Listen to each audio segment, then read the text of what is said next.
बिस्मिल्लाहिर्रहमानिर्रहीम। अस्सलामुअलैकुम। शुरू अल्लाह के नाम से जो बड़ा मेहरबान निहायत रहम करने वाला है। आप सब देखने वालों को अल्लाह ताला खुश रखे, आबाद रखे।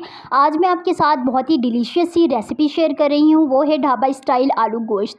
मैं गई थी पिछली दफ़ा अंदरून सिंध और वहाँ पर मैंने ढाबे में बैठकर ये ज़बरदस्त सा आलू गोश्त खाया था और मैंने सोचा कि ये वाली रेसिपी क्यों ना मैं अपने व्यूवर्स के साथ शेयर करूं ताकि वो आसानी से अपने घर पे ढाबा स्टाइल आलू गोश्त बना सके।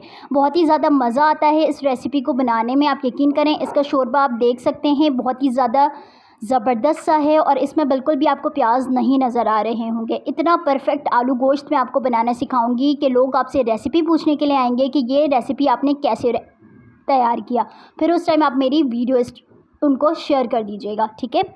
बिस्मिल्लाहिर्रहमानिर्रहीम। यहाँ पर मेरे पास 1.5 kg के करीब चिकन है। चिकन आप देख सकते हैं, मैंने थोड़ी सी बड़ी बड़ी बोटियाँ रखी हैं क्योंकि सालन में बड़ी बोटियाँ ज़्यादा अच्छी लगती हैं और स्पेशली जब आप गेस्ट को सर्व कर रहे हों तो यहाँ पर आपने थोड़ी सी बड़ी ही बोटी रखनी है, अच्छी लगती हैं। बाकी मैंने बहुत अच्छी तरह से इसे वॉश किया है। आप भी गोश्त को बहुत अच्छी तरह से वॉश कीजिएगा, बिल्कुल पर्सनल हाइजीन का ख्याल रखना है। यहाँ पर 1/2 kg के करीब मेरे पास आलू हैं। एक आलू के मैंने 2 हिस्से किए हैं, ये देखें, एक आलू के 2 हिस्से किए हैं। बिल्कुल परफेक्ट आलू गोश्त बनाना है। 1.5 kg चिकन है और 1/2 kg यहाँ पर आलू है।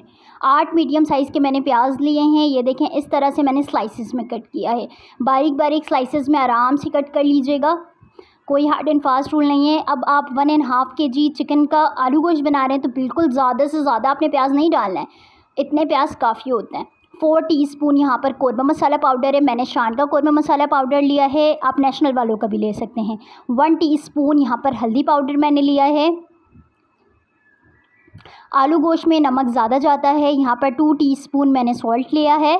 सॉल्ट अब अपने टेस्ट के अकॉर्डिंग कम या ज़्यादा कर लीजिएगा। 1 टीस्पून ब्लैक पेपर है, काली मिर्चों का पाउडर। 2 टीस्पून यहाँ पर धनिया पाउडर मैंने लिया है और 2 टीस्पून रेड चिली पाउडर। ये स्पाइसेस सारे आप अपने टेस्ट के अकॉर्डिंग एडजस्ट कर लीजिएगा, अपने टेस्ट के मुताबिक डालिएगा। बाकी मैंने जो मेजरमेंट बताया उस हिसाब से भी डालेंगे तो काफ़ी परफेक्ट आपका आलू गोश्त बन के रेडी होगा। यहाँ पे 2 अदद मैंने टमाटर लिए हैं और 5 से 6, 8 से 10 अदद यहाँ पर हरी मिर्चें हैं। 5 से 6 नहीं, 8 से 10 अदद हरी मिर्चें मैंने ली, आप देख सकते हैं, ठीक है। 2 टेबलस्पून अदरक लहसुन का पेस्ट है, मेरे घर का ज़बरदस्त सा ताज़ा अदरक लहसुन का पेस्ट जो कि बहुत इंपॉर्टेंट है, ज़रूर आपने अपने सालन में ऐड करना है। यहाँ पर 1.5 कप के करीब ऑयल लिया है मैंने। 1 कप आपने ऑयल डालना है और 1/2 कप ऑयल डालना है। आप ढाबे में देखते होंगे कि उनके सालन में जो है वो ऑयल काफ़ी दिख रहा होता है, इसलिए आपने ऑयल की क्वांटिटी थोड़ी सी ज़्यादा रखनी है। और अगर बहुत सारे लोग ऑयल हाइजीनिक होते हैं, उन्हें ज़्यादा ऑयल नहीं पसंद होता तो वो कम भी कर सकते हैं।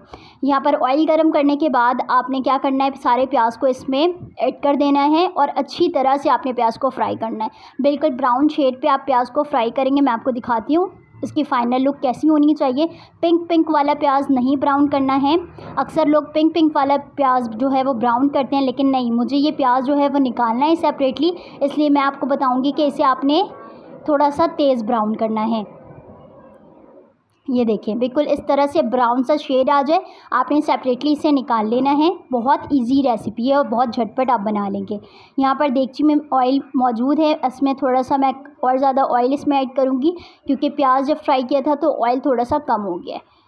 अब यहाँ पर ऑयल गर्म है काफ़ी। अब यहाँ पर मैं चिकन ऐड कर रही हूँ, सारे तमाम चिकन आपने इसमें ऐड कर देने हैं।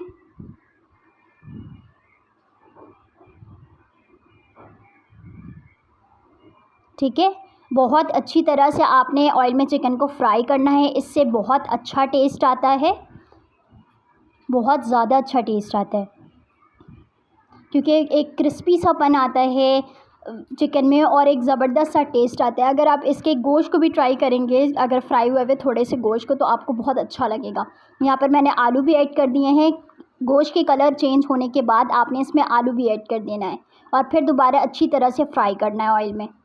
2 से 3 मिनट फ्राई करने के बाद आपने इसमें अदरक लहसुन का पेस्ट ऐड करना है और इसे मुसलसल जो है वो आपने बहुत अच्छी तरह से फ्राई करना है। अदरक लहसुन के पेस्ट में आलू और गोश्त को बहुत अच्छी तरह से भून लें ताकि इसकी स्मेल बिल्कुल ख़त्म हो जाए। चिकन में हीक होती है, स्मेल होती है, अदरक लहसुन का पेस्ट जो है इन सारी चीज़ों को कवर अप कर लेता है। यहाँ पर टमाटर और हरी मिर्च मैंने ऐड कर दिया है और इसे मैं ढककर स्टीम में 5 मिनट के लिए गलने दूँगी।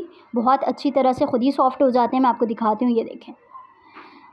आलू और चिकन से पानी भी काफ़ी रिलीज़ हो चुका है और बिल्कुल टमाटर अच्छी तरह से गल चुके हैं। अब यहाँ पर आपने प्लेट में रखे हुए तमाम स्पाइसेस ऐड करने हैं।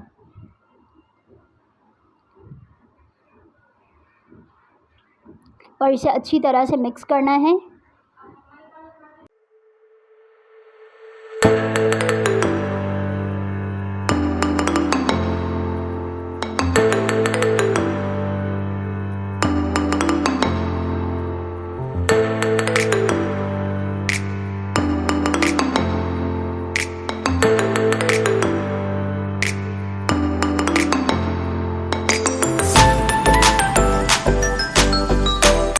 ये देखें, मसालों में बहुत अच्छी तरह से आलू और गोश्त को भून लिया गया है।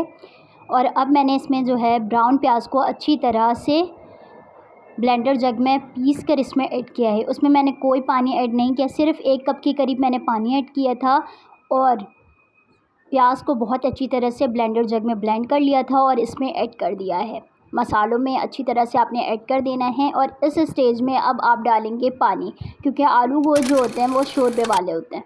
तो यहाँ पर मैं 3 गिलास के करीब पानी ऐड कर रही हूँ, क्योंकि 3 गिलास के करीब पानी ऐड किया है और आलू गोश्त जब रेडी हो जाएंगे तो वो पानी आपका 2 गिलास के करीब हो जाएगा। तो पानी आप अपने अकॉर्डिंग जो है वो डाल सकते हैं। अगर आपको ज़्यादा शोरबा पसंद है तो आप ज़्यादा डालें, लेकिन यहाँ पे मैं 3 गिलास के करीब पानी ऐड कर रही हूँ। 1-2 गिलास मैंने पानी इसमें ऐड कर दिया है, मज़ीद मैं इसमें 1 गिलास पानी और ऐड करूँगी।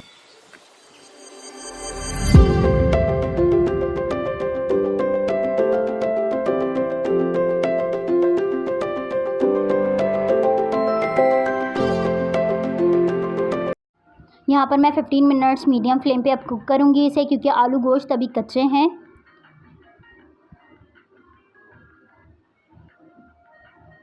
जी जनाब, तो यहाँ पर 10 मिनट गुजर चुके हैं। अब यहाँ पर जो है मैं इसमें हरा धनिया ऐड कर रही हूँ और उनकी डंडियों के साथ कर रही हूँ। ठीक है, हरा धनिया आप देख सकते हैं कि हरा धनिया को मैंने इस तरह से कटिंग किया है कि उसकी जो है वो नीचे की डंडियाँ भी ली हैं। उसका एक अलग ही सा फ्लेवर होता है, आपने ज़रूर इसमें ऐड करना है।